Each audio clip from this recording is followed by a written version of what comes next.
like सी तंब मतम pot अहुमने संगिसे Ahaan बदना IQ है से इंटेलिजेंस क्वेश्चन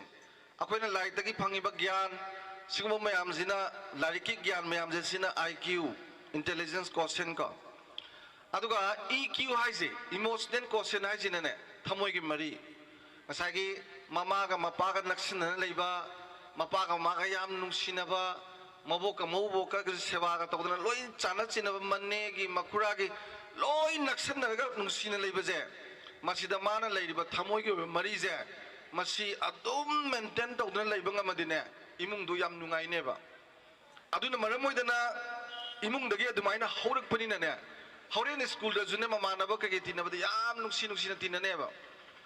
मागी मखाता व अंगांग से सात्र मागी मखाता ले अंगांग से मा याम लू दोंगने बा सिगी इमोशनल क्वेश्चन जे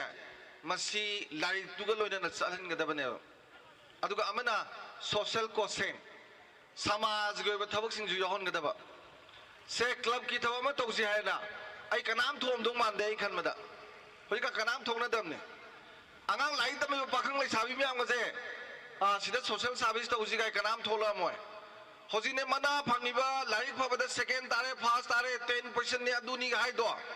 अमुतंग लोई येंगोबा खोंजोम दे नोंग त चलमोय 13 अगस्त नोंग त यारमोय इरा बोदे यारमोय लेकाय की समाइना सोशल सर्विस का तब क्लब की थबक अमा त यारमोय सोशल क्वेश्चन इज यावदे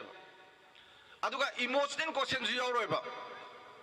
इमुंग दु लेबा से होजिक से सिदा